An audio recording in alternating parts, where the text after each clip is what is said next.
Fala, meus queridos, beleza? Pessoal, resolução da prova do Enem 2025, beleza? 17 questões de química, a maioria das questões de médio para fácil, tá? Umas um pouco mais chatinha, mas eu tenho certeza que você dominou. Vamos lá então? Pessoal, primeira questão. Eu estou fazendo a resolução, né, da prova verde, ok? Na prova verde, a primeira questão já era uma questão de química. Então vamos lá, ó. O fruto do cajueiro é um aquênio repleto de um líquido escuro, quase preto, cáustico e inflamável. Esse líquido da casca da castanha do caju representa aproximadamente 25% da massa da castanha e é um subproduto de agronegócio do caju. Quando submetido a altas temperaturas, o ácido anacárdico presente no LCC é convertido a cardanol, que recebe a denominação de LCC técnico, conforme o esquema. Pessoal, aqui está a reação química, né, do ácido anacárdico sendo transformado em cardanol.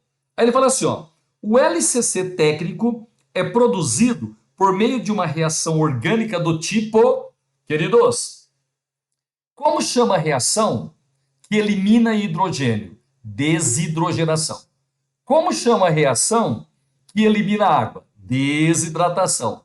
Queridos, se você olhar aqui, nós temos uma carboxila, né, ácido carboxílico, nós temos uma carboxila, e essa carboxila simplesmente ela foi retirada da estrutura, ok? Se eu tirar, né, uma carboxila, pessoal, a reação descarboxilação. Alternativa, letra E, um exercício bem tranquilo, tenho certeza que você acertou. Descarboxilação é a reação que a gente retira, né? A gente elimina uma carboxila do composto. Então, exercício de número 91, letra E.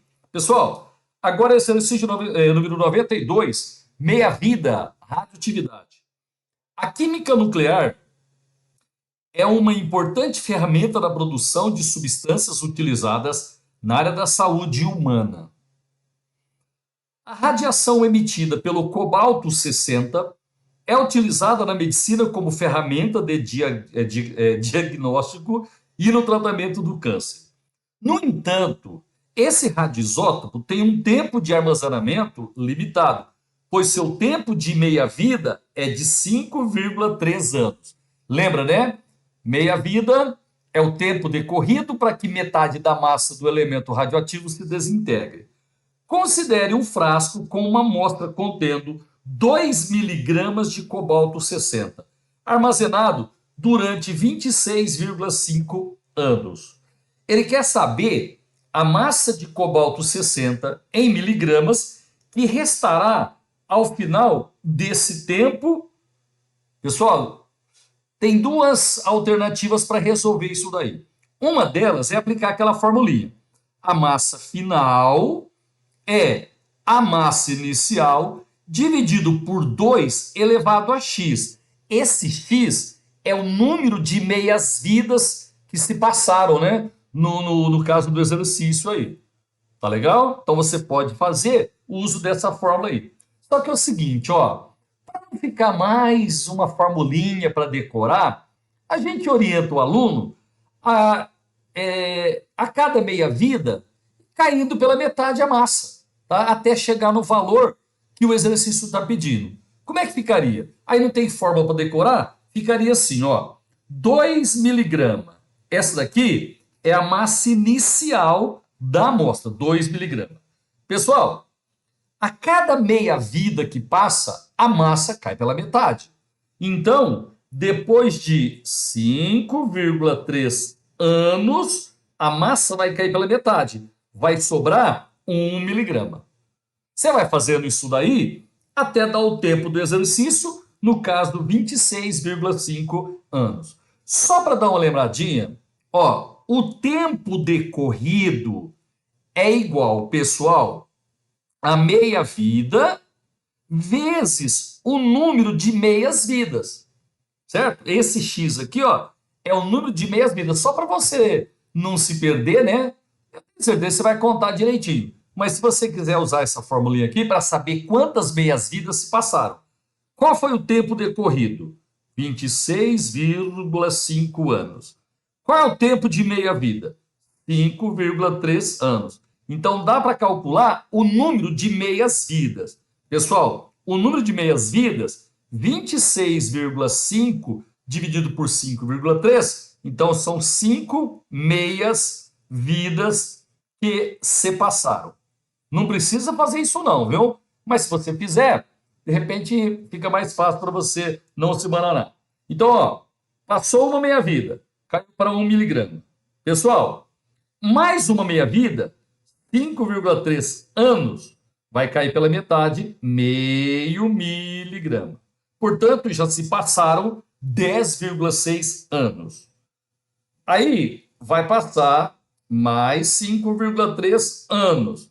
Vai cair pela metade, 0,25 miligramas. A cada meia-vida cai pela metade. Queridos, mais uma meia-vida, 5,3 anos. Vai cair pela metade, 0,125 miligramas. Legal? Quantas meias-vidas se passaram? Pessoal, 5. Então tem que mais uma aqui, ó. Mais 5,3 anos. Vai cair pela metade. Vai dar 0,0625 miligramas. Olha lá, ó. 5,3 mais 5,3 mais 5,3 mais 5,3 mais 5,3. Total, 26,5 anos. Qual que é a massa final, queridos? 0,0625 miligrama, que está mais próximo da letra E, 0,06 grama. Se você usar a formulinha, dá certo também. Se você, né, fizer do jeito que eu fiz, não tem forma para decorar, chega na resposta também, alternativa letra E. Pessoal, questão de número 93 agora. O esquema apresenta as etapas do processo de biodigestão, uma forma de dar um destino sustentável a excrementos animais e restos de comida produzidos em área de criação de gado e porcos confinados. Então aqui a gente tem umas etapas, né? Ó, primeira etapa, excrementos animais e restos de alimentos são misturados com água no alimentador do biodigestor. Tá aqui, ó. Número 2, dentro do biodigestor, a ação das bactérias decompõe os resíduos, transformando-os em gás metano, né, CH4, e adubo. Aí, terceiro, o gás metano pode ser encanado para alimentar um gerador aquecedor. Beleza? Item 4. As sobras servem como fertilizante, que é o adubo que ele menciona aqui. Tá legal? Pessoal, aí ele diz o seguinte, ó. Dar destino sustentável às sobras, conforme apresentado na etapa 4, ajuda a evitar a, pessoal, eutrofização dos corpos de água. Essa daqui é a resposta certa, exercício de número 93, alternativa letra B. Deixa eu te falar, ó, nós produzimos aqui gás metano e adubo, tá? Material orgânico rico em nutrientes. Se a gente colocar isso daí num rio, por exemplo, o que vai acontecer? Essa matéria orgânica, ela vai disputar oxigênio com os seres vivos que tem lá no rio, por exemplo. Tá? O oxigênio presente, ele vai fazer a oxidação dessa matéria orgânica. Então, a quantidade de oxigênio ela é diminuída. Isso faz com que você tenha um desequilíbrio dentro desse sistema marinho. Esse fenômeno a gente chama de eutrofização, né? E acontece lá no rio. Beleza? É uma matéria que a biologia discute um pouquinho mais a fundo com vocês, mas eu tenho certeza que você acertou com certeza também. Eutrofização dos corpos de água, certo? A gente não pode descartar essa matéria orgânica no rio.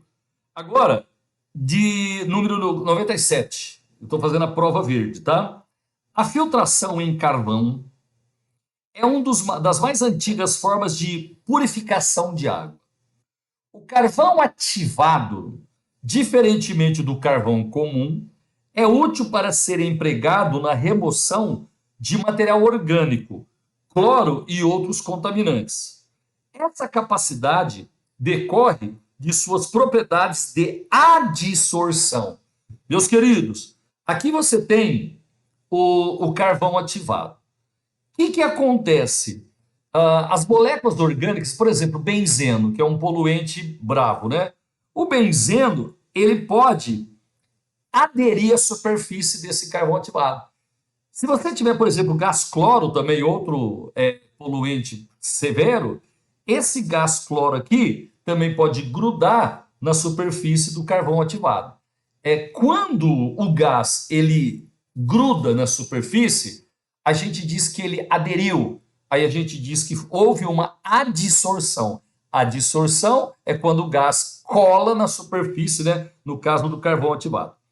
A origem do material utilizado para produzir o carvão ativado pode influenciar sua porosidade e, consequentemente, interferir na capacidade do material de remover impurezas.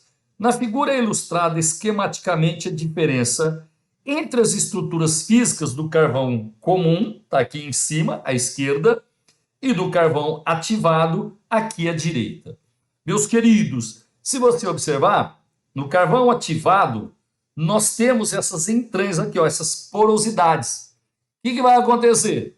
Isso vai fazer com que o carvão ativado tenha mais superfície de contato para a molécula aderir, ok? Então, ó, qual característica do carvão ativado explica sua maior eficiência, a sua maior adsorção? Galera, superfície de contato. Quanto maior a área para esses gases, desses poluentes aderirem, ter a adsorção, maior a eficiência. Isso acontece com o nosso carvão ativado. Questão de número 97, alternativa letra D. Pessoal, agora, exercício de número 105. As usinas termonucleares são aquelas que produzem energia elétrica a partir da geração de energia térmica proveniente das reações nucleares. Normalmente, essas usinas funcionam por meio de dois circuitos, denominados circuito primário, vaso de pressão, pressurizador e bomba. Está contando uma historinha aí, né? E circuito secundário, gerador de vapor, turbina, condensador, tanque de alimentação e bombas. Além de um sistema de água de refrigeração, formado por uma bomba ligada a uma fonte hídrica natural. Durante a operação da usina, se o sistema de água de refrigeração funcionar de forma ineficiente, pode causar poluição térmica, comprometendo a vida no ecossistema aquático. Galera, é o seguinte, essa água que passa pelo sistema aí, ela sai quente. Aí, antes de jogar no ecossistema aquático, no rio, por exemplo, é feito uma refrigeração dessa água quente, ok? Agora, se esse sistema de refrigeração não funcionar direito, vai ser despejado água quente no rio, ok? Pessoal, para o ecossistema aquático, a ineficiência do sistema de refrigeração tem como consequência, bom, se a gente jogar água quente no rio, por exemplo, né, a gente aprendeu que quanto maior a temperatura, menor a solubilidade de gases nos líquidos. Então, o oxigênio que é apolar, ele já não é tão solúvel na água que é polar, ok? Só que tem uma certa quantidade de oxigênio suficiente para fazer o ecossistema aquático, né, funcionar, sobreviver, ok? Só que quando você jogar água quente lá no sistema, lá no aquático, né, no ecossistema aquático, aumentou a temperatura, o oxigênio vai ficar menos solúvel e a tendência dele é sair. Então vai diminuir a quantidade de oxigênio no sistema e pode causar problemas, ok? Então, Se falhar o sistema de refrigeração, o que vai acontecer? Vai diminuir a solubilidade do gás do oxigênio no rio. Tá certo? Quanto maior a temperatura, menor a solubilidade dos gases nos líquidos. Jogou água quente no rio, o oxigênio fica menos solúvel, ele vai embora, pode causar problema. Exercício de número 105, letra E. Agora, exercício de número 106. No início do século XX, as formas das substâncias eram representadas de modo diferente do atual. A figura apresenta uma fotografia bem antiga, 1909, que registra uma aula de química ministrada em um colégio em Santos. Um olhar mais atento permite identificar como os compostos químicos eram representados. Tá? Então está aqui, nessa lousinha aqui, a representação lá de 1909. O nitrogênio era chamado de azoto e a sua representação era assim, AZ. Beleza? Nitrogênio. Vê-se na lousa a equação representativa da adição do oxigênio ao monóxido de nitrogênio, com a formação de dióxido de nitrogênio. Analogamente, o nitrato de sódio era representado por NaAzNO3. Gente, só um detalhezinho. Hoje a gente representa assim, NaN, que é o azoto, né? Que é o nitrogênio. Hoje a gente coloca o índice embaixo, mas nessa representação ele está colocando em cima. Estão vendo aí, né? Então ele diz assim, em 1909, as representações das substâncias ácido nítrico e cloreto de cálcio, tendo por base essas informações e seguindo a mesma lógica, seriam respectivamente, pessoal, funções inorgânicas, né? Ácido nítrico é o HNO3. Agora, cloreto de cálcio. O cálcio é da família 2A. Então, a carguinha dele é sempre mais 2. Cloreto. Cloreto não tem oxigênio, né? Cloreto é o cloro. Cloro é da família 7A, tem 7 eletrons de uma camada. Falta um para estabilizar. Então, os cloretos, né? Os aletos, eles têm carga menos 1. E agora, o que eu faço? Anulo as cargas. Trago esse 1 para cá, trago esse 2. Então, o cloreto de cálcio, hoje, é CaCl2. Beleza? Só que ele quer que a gente use, pessoal, a representação de antigamente. Então, vamos lá. Como é que ficaria o ácido nítrico? HAZ, beleza? Oxigênio tem 3 oxigênios. Só que na representação antiga, a gente vai colocar lá em cima do elemento da representação. Tá? Então, a resposta certa, pessoal... Ixi, já deu. Letra A. Letra A. E o CaCl2? CaCl, só que na representação antiga, o 2 fica aí em cima. Então, bem facinho no exercício, né? 106, alternativa letra A. Tenho certeza que você não errou e nem podia errar, né? Pessoal, agora, existe um processo de purificação de água em que são removidos os sais dissolvidos. Ixi, já matou. Sais dissolvidos. Significa que a gente tem uma mistura homogênea, né? Os sais estão dissolvidos. E aí você tem sólido, líquido. Para separar a mistura homogênea, galera, destilação. Como é sal sólido e líquido, água, é uma destilação simples. A água que passa por esse processo é muito utilizada em laboratórios de química, em indústrias como solvente e em baterias de carros, etc. Entretanto, esse tipo de água não é adequado para a ingestão, pois pode causar problemas de saúde, como carência iônica e diarreia.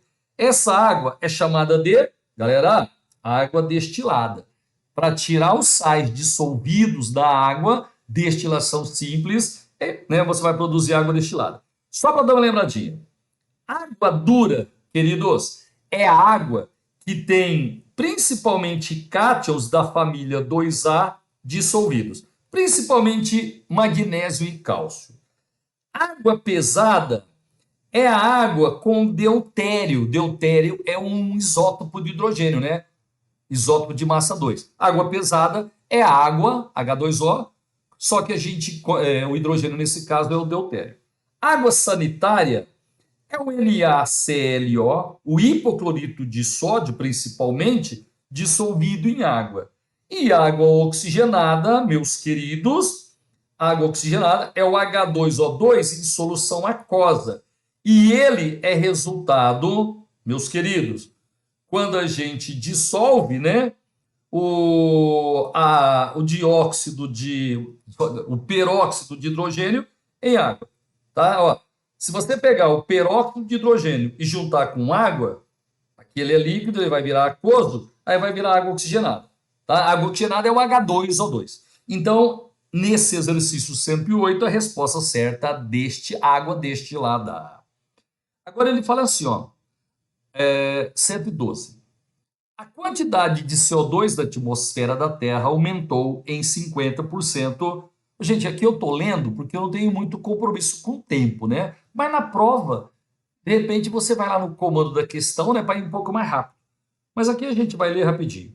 O ritmo de aumento da temperatura precisa diminuir, tá? Eu vou dar uma aceleradinha aqui, viu? Aí vamos ver vamos ver. Ó, vai ter que ler mesmo. Ó, o ritmo de aumento da temperatura precisa diminuir se quisermos evitar as piores consequências das mudanças. Ele está falando que a quantidade de CO2 na atmosfera aumentou em 50%, beleza? E a temperatura cerca de 1,2 graus Celsius. Cientistas afirmam que o aquecimento global precisa ser mantido em 1,5 graus Celsius até 2100. No entanto, a menos que outras ações sejam tomadas, o planeta ainda pode aquecer mais de 2 graus Celsius até o final desse século. Na prática, os países precisam enfrentar as mudanças climáticas com ações mitigadoras que reduzam tanto as emissões quanto os níveis de CO2 que tem já na atmosfera. Qual ação mitigadora auxilia na remoção desse gás presente na atmosfera, pessoal? Queridos, plantar mais árvores. Tá? Através da fotossíntese, se você plantar mais árvores, a gente vai ter absorção do gás carbônico presente na atmosfera. Alternativa correta, letra A. Beleza? Também é um exercício bem simples, tenho certeza que você acertou. Agora, exercício de número 116. Em uma aula prática de química orgânica, um professor identificou os frascos de várias substâncias apenas por suas fórmulas moleculares. Em seguida, apresentou a representação tridimensional da molécula do borneol. Borneol, tá aqui, ó, essa daqui. Um álcool secundário. Não precisava falar, a gente sabe que a hidroxila está ligada no carbono secundário, é um álcool secundário. Ele explicou que quando oxidado, o borneol dá origem à cânfora, uma acetona. Álcool primário oxidado dá aldeído, se a oxidação continuar, dá ácido carboxílico. Lembra? Álcool secundário oxidado dá uma acetona, mas aqui o cara já falou. Beleza? E álcool terciário não sofre oxidação. Finalmente, o professor solicitou que os alunos identificassem o frasco contendo a cânfora. Pessoal, a cânfora não é esse composto aqui, tá? A cânfora é quando a gente oxida esse composto aqui, esse álcool secundário. É o seguinte, quando você oxida um álcool secundário, dá uma acetona. Gente, o que acontece? No lugar da hidroxila, vai aparecer uma carbonila, tá? Então, ó, esse hidrogênio aqui vai sumir e aqui vai aparecer uma ligação dupla, ó, vai aparecer uma carbonila. Então, a cânfora seria essa estrutura que eu acabei de fazer aqui. Beleza? Ele quer a fórmula molecular. Gente, vamos contar primeiro os carbonos. Ó, 1, 2, 3, 4, 5, 6, 7, 8, 9. Olha, 9. E aqui tem mais um 10. C10. Deixa eu ver se já dá para tirar alguma coisa aqui, ó. C9 está errado, C9 está errado. Beleza, então já tirei duas alternativas. Agora, pessoal, vamos contar os Hidrogênios, H. Ó, deixa eu só dar uma olhadinha aqui. Nossa, agora que eu vi. Ó, a gente sabe que só tem um oxigênio, ó. Na cetona só tem um oxigênio. Então já dá para ver que é letra C. Porque aqui ele colocou dois, está errado. Tá? Agora aqui, né, eu percebi que é um exercício também muito de boa se você fizesse, né, a fórmula molecular da cânfora, que é a cetona, e não do bordeol aqui. Tá legal? Então vai ficar C10. Quantos Hs tem lá mesmo? H16, certo? H16, ó, a gente até economiza tempo. Então, exercício de número 116, alternativa correta, letra C de cebola. Pessoal, agora, para a produção de titânio metálico, cadê? Titânio metálico, ou dióxido de titânio puros, é necessário fazer a cloração do minério que contém dióxido de titânio, com o objetivo de separar esse óxido de outras substâncias presentes no minério. A principal reação química de cloração é representada, tá aqui, ó, tá aí a equação. Depois da cloração, o tetracloreto de titânio é condensado e convertido novamente a dióxido de titânio. Tá contando uma história aí. Após o sistema atingir o equilíbrio químico, como a formação do TiCl4 pode ser favorecida? Pessoal, coloquei a equação de novo aqui. Ó, ele falou, depois que atingiu o equilíbrio, como a formação do TiCl4 pode ser favorecida? Queridos, ele está aqui, ó. TiCl4 está aqui. Bom, a gente favorece a formação dele se a gente provoca deslocamento de equilíbrio para a direita. Como ele é produto, como ele está à direita, se o equilíbrio deslocar para a direita, favorece a formação dele. Tá legal? Então vamos lá. Depois da. Tá. Após o eu copiei tudo que estava lá, né? Após o sistema atingir o equilíbrio químico, como a formação dele pode ser favorecida? Gente, letra A. Aumentando a pressão total do sistema. Vamos ver. Ó, à direita, nós temos 2. Nós temos 2 volumes de gases, certo? À esquerda, meus queridos, a gente tem 2 volumes de gases também, 2, porque o sólido a gente não conta. Bom, se tem 2 volumes de gases de um lado, 2 volumes de gás do outro lado, a pressão não vai deslocar esse equilíbrio. Quando a gente aumenta a pressão, desloca para o lado de menor volume. Aqui, os volumes são iguais, então a letra A está errada. Diminuindo a temperatura do sistema. É o seguinte, a gente tem que o ΔH da reação é positiva. Então, essa reação aqui, ó, é endotérmica. Se ela é endo, a inversa, obviamente, é exotérmica. Queridos, eu quero que desloque para a direita, tá? Para favorecer a formação do TiCl4. Então, como é reação direta endotérmica, eu teria que aumentar a temperatura. Ele falou diminuindo, errado. Aumentando a pressão parcial de O2. Pessoal, pressão parcial de um gás A vezes o volume total é o número de mols desse gás A vezes R vezes T. O negócio é o seguinte, ó. Aumentar a pressão parcial de um componente... Ó, cuidado, ó. Na letra B, na letra A gente aumentou a pressão total. Aí não tem variação de volume, não tem deslocamento. Só que agora a gente vai aumentar a pressão parcial de oxigênio. Aumentar a pressão parcial do componente, galera, significa aumentar o número de mols dele. Se está aumentando o número de mols dele, está aumentando a concentração dele. Certo? Então, ó, se eu aumentar a pressão do O2, vai aumentar a concentração dele, vai deslocar para o lado contrário, vai deslocar para a esquerda. E eu não quero. Eu quero que venha para a direita, porque eu quero produzir mais TuCl4. Então a letra C está errada. Certo? Variando aqui, ó, estou vendo a letra E, variando a quantidade de TuO2 está errado, porque ele é sólido. Então a resposta certa é a letra D, aumentando a pressão parcial de Cl2. Sim, ó, Se eu aumentar a pressão parcial do Cl2, ele está aqui, ó, vai aumentar o número de mols dele. Legal? Se aumentar o número de mols dele, aumenta a concentração e desloca para a direita. E é isso que eu queria. Então, exercício 118, alternativa letra D. Pessoal, exercício agora de número 121.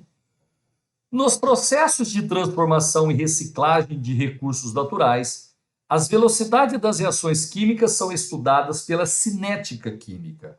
Uma reação A dando B é realizada na presença e na ausência de uma enzima. Gente, a enzima é catalisador biológico, né? Com todas as demais condições permanecendo inalteradas. Então, ele vai fazer uma reação com a enzima e outra sem a enzima. Considere que no gráfico da variação de energia ao longo dessa reação, a linha contínua representa o avanço da reação sem a enzima. Então, cheia, né? Sem enzima. E a linha pontilhada tem a enzima. O gráfico que representa a situação descrita é... Pessoal, antes de passar lá para as alternativas, a enzima é um catalisador biológico. O que a gente aprendeu? O catalisador, ele aumenta a velocidade de uma reação porque ele diminui a energia de ativação. Lembra disso? Ele não mexe na entalpia dos reagentes, não mexe na entalpia dos produtos, portanto, não mexe no ΔH. Ele só mexe na energia de ativação. Ele diminui a energia de ativação para acelerar o processo. Legal? Ó, aqui ele está alterando a energia dos reagentes, está errado. Na letra B, está alterando a energia dos produtos, está errado. Aqui na letra D, ele colocou com a enzima uma energia de ativação maior. Não! A enzima, o catalisador, ele vai abaixar a energia de ativação. Então, a letra correta é a letra C. Você viu? Ó, não altera a energia do reagente, não altera a energia do produto, ele só diminui a energia de ativação. Essa daqui, ó, é a energia de ativação sem o catalisador, essa daqui com o catalisador. O catalisador, ele abaixou a energia de ativação, portanto, ele acelera o processo. Aqui, ó, mexeu tanto na do reagente, ixi, é absurdo. Então, letra C, exercício 121, letra C. Agora, 124. O despejo acidental de óleo nos oceanos tem ocasionado incontáveis prejuízos à vida marinha e à economia de regiões costeiras. Métodos tradicionais de tratamento do despejo geram resíduos de difícil descarte e nem sempre são eficazes. Por isso, pesquisadores desenvolveram um filtro capaz de separar óleo e água. O dispositivo é montado sobre uma malha de aço com uma sequência de camadas. Vamos dar uma olhadinha rapidinho lá, ó. Aqui você tem uma malha de aço, aí você tem algumas camadas, tá? A primeira camada é formada por um polímero de carga positiva. Gente, então esse polímero tem carga, portanto ele é polar, tá? A segunda é composta por nanopartículas de sílica. Galera, nanopartículas de sílica também é polar. Então, até agora eu tenho dois componentes polares. E a terceira é formada pelo mesmo polímero, ou seja, também é polar porque tem essa carga positiva. E a última é um surfactante, conforme apresentado na figura. Queridos, surfactante. Qual que é a característica de um surfactante? De um tensoativo, galera? Ele é anfifílico. Como assim anfifílico? Ele tem na mesma estrutura uma parte polar e uma parte apolar. Então ele pode reter água, certo? E ele pode reter também petróleo, que é apolar. Tá certo? Se você usar esse sistema aqui, a água ela vai ser retida nas partes polares do filtro, ok? E o petróleo vai ficar retido no surfactante, na parte apolar do surfactante. Então, a resposta certa seria letra A para esse exercício. Também não é tão complicado, não. Beleza? Pessoal, exercício de número 125. Alguns hormônios sexuais têm ganhado notável... Gente, eu vou taranã. Acho que vou ter que ler mesmo, né? Ó, o motivo da preocupação é porque, em níveis poluentes, eles têm sido associados ao câncer de mama e ao câncer de próstata, além de perturbarem a fisiologia dos peixes, podendo ainda afetar o desenvolvimento reprodutivo de animais domésticos e selvagens. Assim, o descarte inadequado desses hormônios representa uma séria ameaça ao solo, plantas, recursos hídricos e humanos. De baixa polaridade, eles apresentam uma solubilidade pequena e variável em água, certo? Dependendo dos grupos presentes em suas estruturas, representando um grande risco para ambientes aquáticos. A figura a seguir apresenta as estruturas de alguns desses hormônios. Então, pessoal, ó, estradiol, e assim vai, né? Estrona, então aí os hormônios. Ele diz assim, ó, do ponto de vista das interações químicas, qual desses hormônios apresenta maior solubilidade em ambientes aquáticos? Pessoal, ambientes aquáticos, água, é lógico, né? Então a gente tem que descobrir qual hormônio mais solúvel em água, qual hormônio mais hidrossolúvel. Bom, o hormônio mais hidrossolúvel, mais solúvel em água, né? Em ambientes aquáticos, é aquele que apresenta maior polaridade entre todos. Tá? Vamos dar uma analisada? Ó, o estradiol tem uma cadeia carbônica grandona, tá vendo aqui? E tem só dois grupos polares. A cadeia carbônica é apolar, ela suplanta essas hidroxilas aí, então, ao meu ver, ele é bem apolar. Beleza? O estriol, ele tem basicamente a mesma estrutura do outro, só que a gente aumentou o número de hidroxilas, tá vendo? Então, nesse caso aqui, a gente tem que o estriol, ele é mais polar, mais hidrossolúvel que o estradiol. Então, o estriol está ganhando até agora. A estrona, galera, a cadeia carbônica é a mesma, só que agora a gente tem uma hidroxila e uma carbonila. Piorou. Por quê? Porque na carbonila a gente não vai ter ligação de hidrogênio, né? Não vai ter H ligado no O. Então, por enquanto, o estriol ele está ganhando.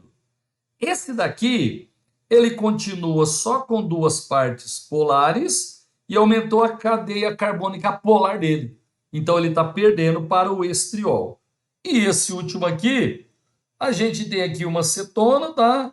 Então, portanto, a estrutura que tem mais centros polares, né, que deixa ele um pouquinho mais solúvel em meios aquáticos, é o estriol. Isso está na letra B de bola para o exercício de número pessoal 125. Agora, 126. Ó, objetos de prata escurecem em contato com compostos contendo enxofre, por causa da formação de uma fina camada de sulfeto de prata. Gente, presta atenção, ó. Ó o sulfeto de prata aqui. Cadê? Fica escuro porque forma essa película aqui, ó, esse sulfeto de prata aqui, a G2S. Tá legal? Aí ele fala assim, ó, um método simples para clarear o objeto consiste em forrar um recipiente com papel alumínio. Já está te dando uma diquinha aí. Para clarear, a gente vai ter que usar o alumínio. Adicionar ao recipiente uma solução aquosa de cloreto de sódio e, enfim, mergulhar o objeto de prata enegrecido. Enegrecido por causa do Ag2S. Em cerca de 3 minutos, a prata volta à coloração original.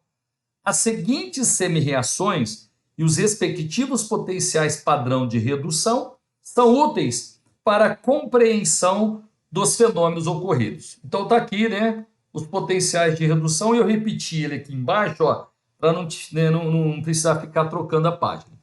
Ele falou assim, ó, os valores da DDP, da diferença de potencial, das reações que representam escurimento e o clareamento. Primeiro, ele quer que a gente calcule, né, o ΔE, a DDP, do escurecimento.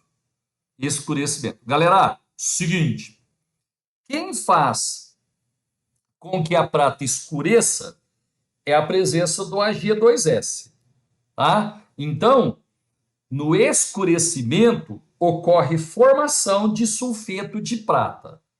Tá legal? Agora, para formar esse sulfeto de prata aqui, a prata ela vai ter que sofrer oxidação. Tudo bem? Aqui a gente está mostrando uma reação de redução. Só que no escurecimento, a gente vai ter a oxidação da prata. Então, eu vou precisar inverter essa equação aqui. Deixa eu ver se cabe aqui, ó. Ag2... Opa, pera. Vou ter que inverter, né? Oxidação da prata. Então, vai ser assim, ó. 2Ag no estado só. Estou invertendo, tá? Mais S2 menos aquoso. Ele vai produzir, pessoal, Ag2S sólido, que é uma película escura, mais 2 elétrons. Aqui, ó. Essa película aqui, ela é escura. Então, na reação de escurecimento, forma o sulfeto de prata. Beleza? Então, a prata, ela sofreu oxidação. Ó, o NOx dela aqui é 0 e aqui vai ser mais 1. A prata está sofrendo oxidação. Então, aqui eu vou colocar o potencial de oxidação dessa reação. Cuidado, ó. Esse potencial aqui, menos 0,69, é o potencial de redução. Só que, quando escurece, a prata sofre oxidação. Então, você vai inverter a reação, vai dar mais 0,69 volts. Ah, só um detalhe, pessoal, ó. Dá para resolver esse exercício sem montar as equações que eu estou montando. Eu estou montando, de repente você vai aprender, vai fazer um vestibular aberto aí, e de repente precisa disso daqui. Só que não precisava fazer o que eu estou fazendo para ganhar tempo. Como é que a gente calcula DDP de reação, galera? Você vai somar o potencial de oxidação de quem está oxidando, vai somar com o potencial de redução daquele que está reduzindo. Legal? Dá para você fazer sem montar equações, mas eu insisto, eu vou montar para treinar. Então, ó, a primeira equação, eu estou fazendo a oxidação da prata. Agora, gente, por favor, presta atenção.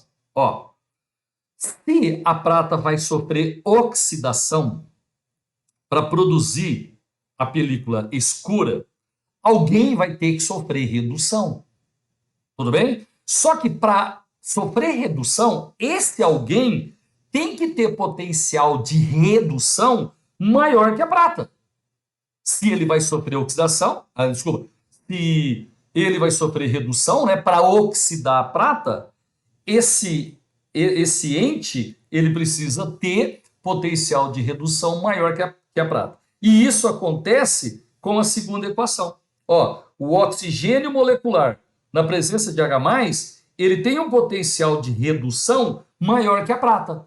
Então, ele vai conseguir sofrer redução quando tiver em contato com a prata. Então, eu vou escrever aqui a equação de redução dele.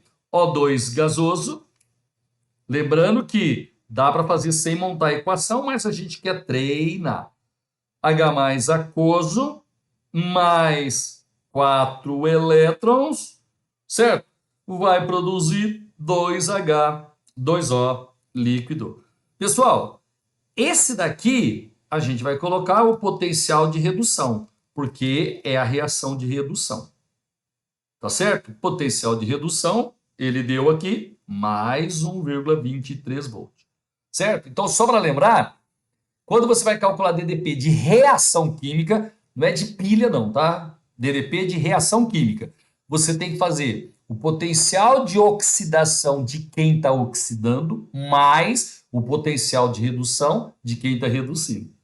Certo? Ó, aqui para eu conseguir, para eu chegar na reação global, eu teria que multiplicar a primeira equação por 2, pessoal, para acertar o número de elétrons, tá? Só que quando eu multiplico, não muda a DDP. Então, para não ficar um vídeo muito longo, eu não vou fazer a equação global, não. Eu já vou somar esses dois valores para chegar na DDP. Pessoal, aqui vai dar mais 1,92 volt. Ó, já dá para saber que é a letra B de bola. Mas a gente, para treinar, vai fazer agora. Ó, a gente fez o escurecimento. Escurecimento tinha que produzir o sulfeto de prata. Tá legal? Agora a gente tem que fazer o clareamento. Esse sulfeto de prata vai desaparecer e vai aparecer a prata metálica. Certo? Então a primeira reação aqui, agora eu vou ter que manter do jeito que ele deu. Olha lá, ó. O Ag2S, ele vai ser consumido, né?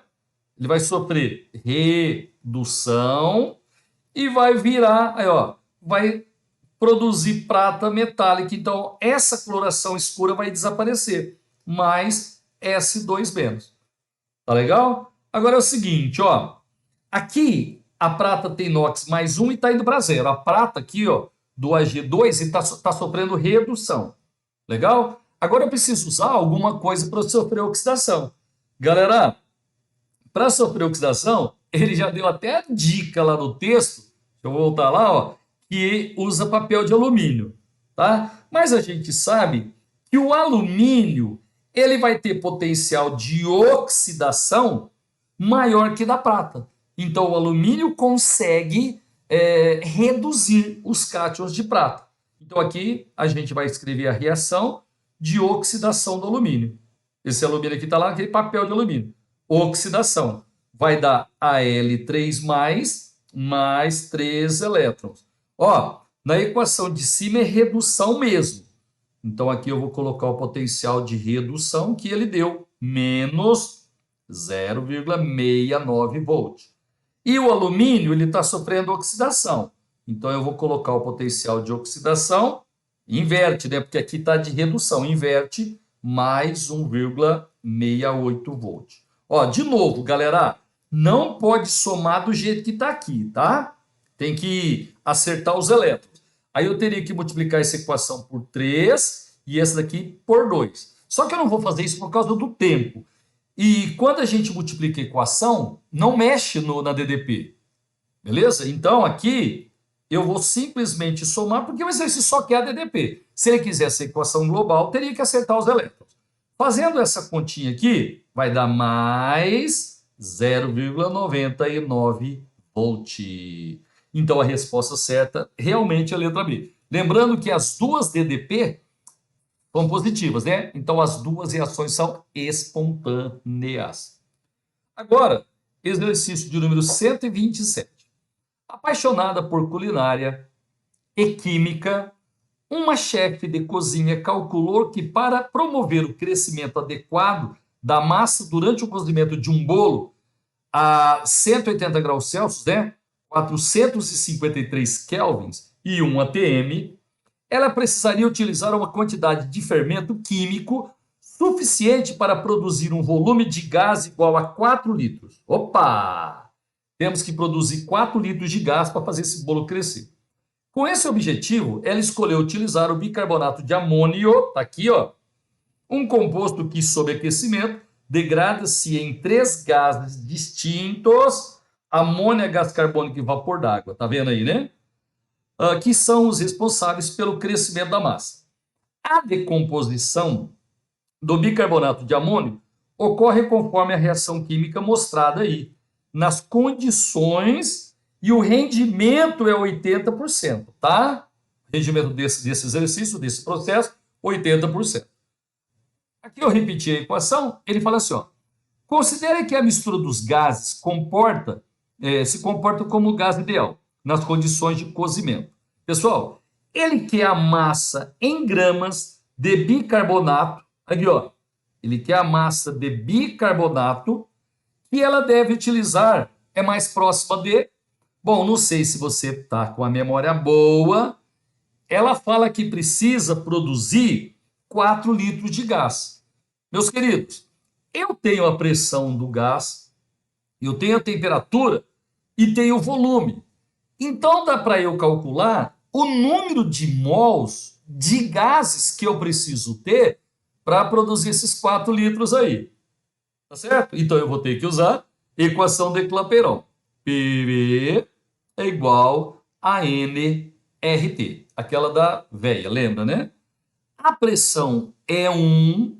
Gente, o volume é 4. Ela quer produzir 4 litros de gases para, né, fazer esse bolo crescer.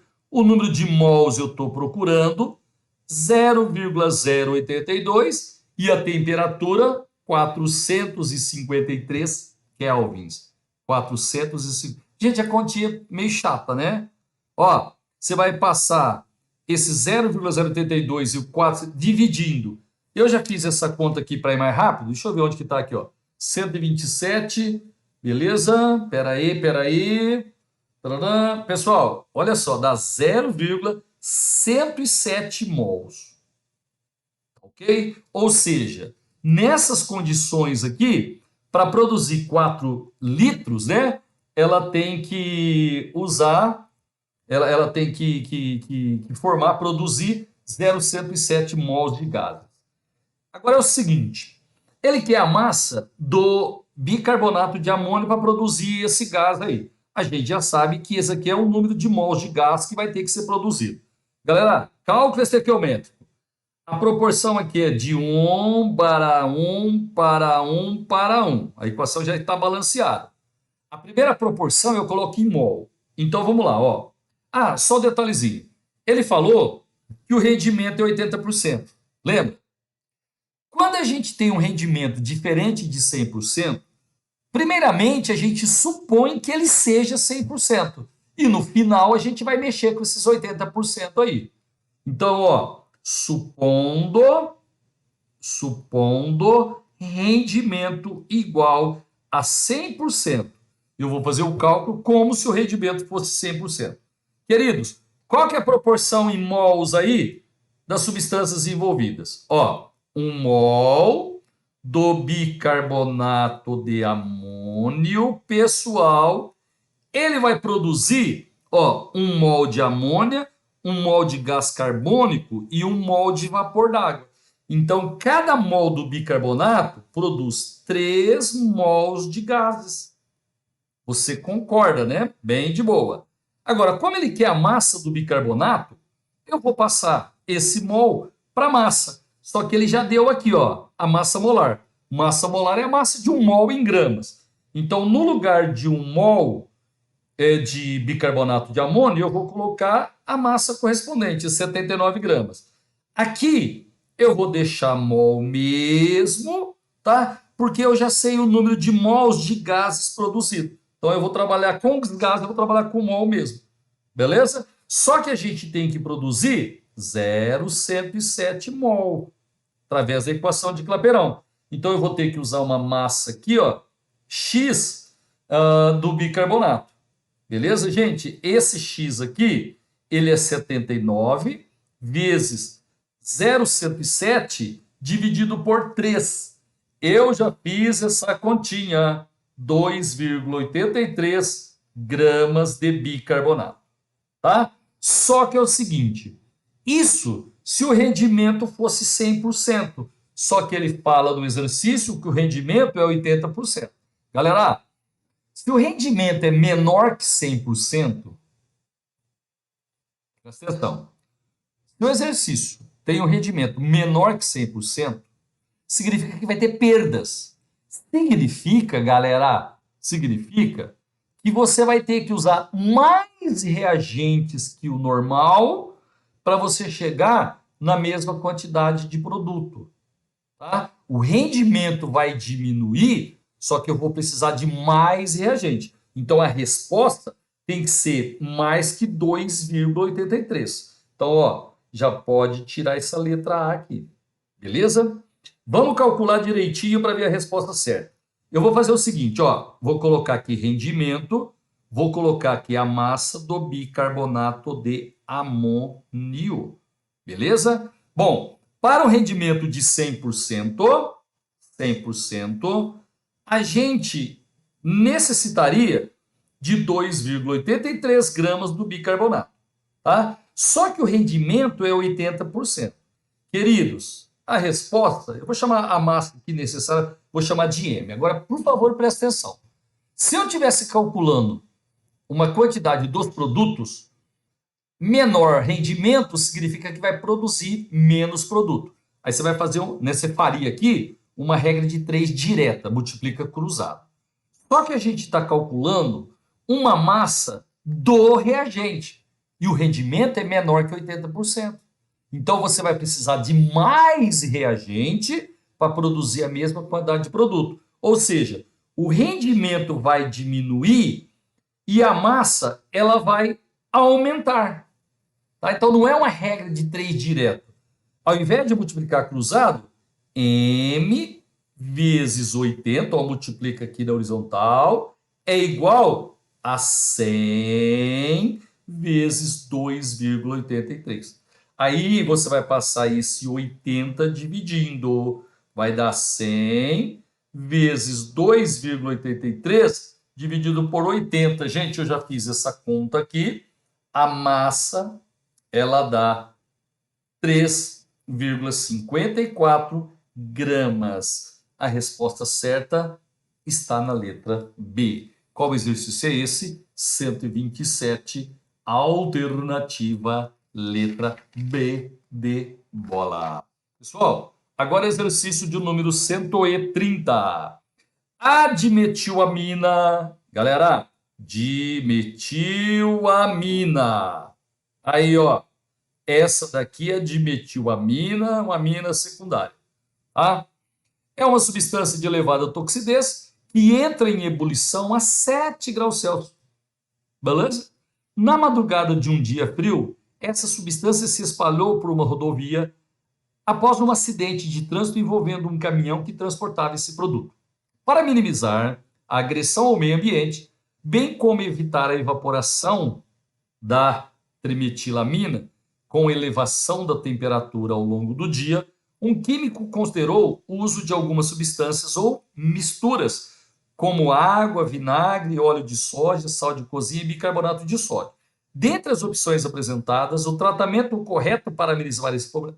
Gente, que exercício fácil, hein? Ó, cansamos de trabalhar na plataforma e na aula presencial.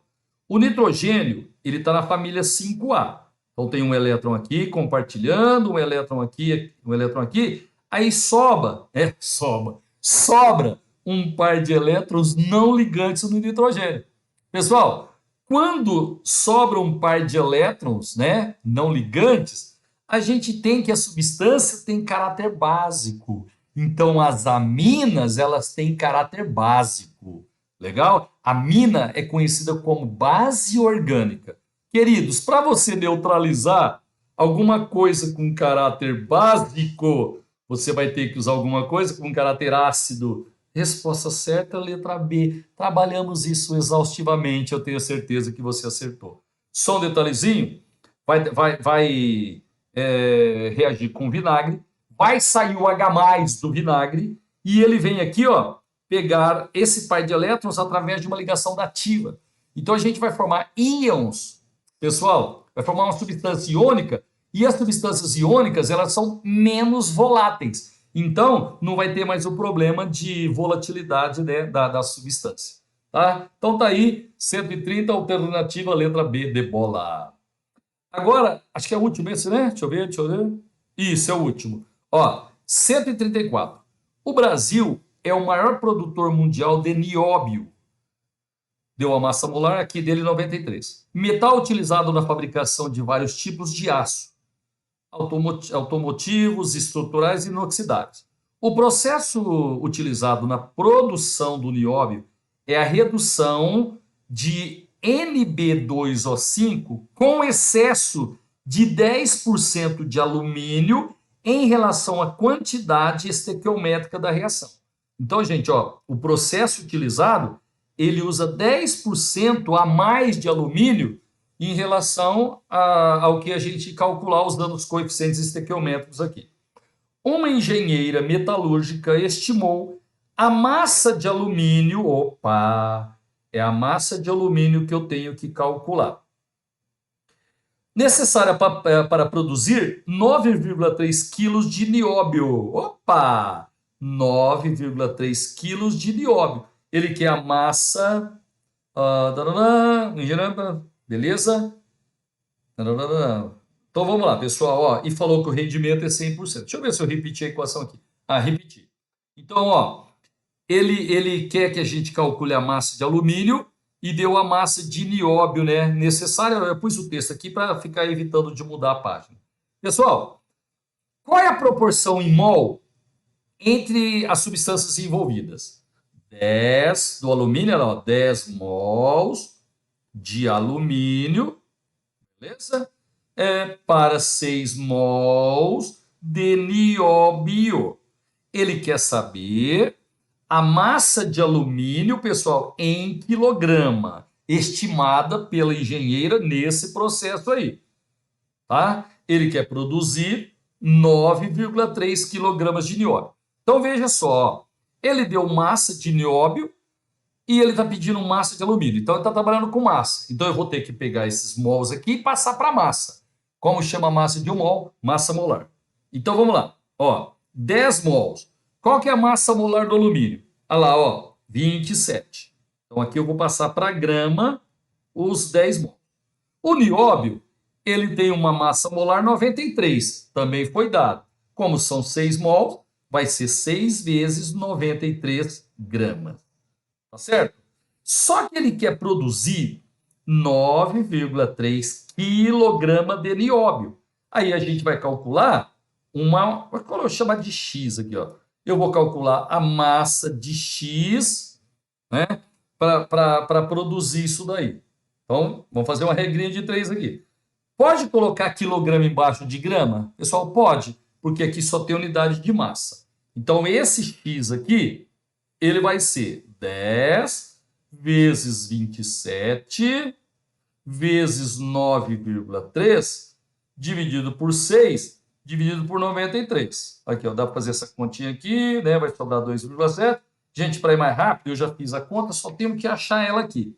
Ah, já achei. Ó, essa continha aqui faz com que o X dê 4,5 kg.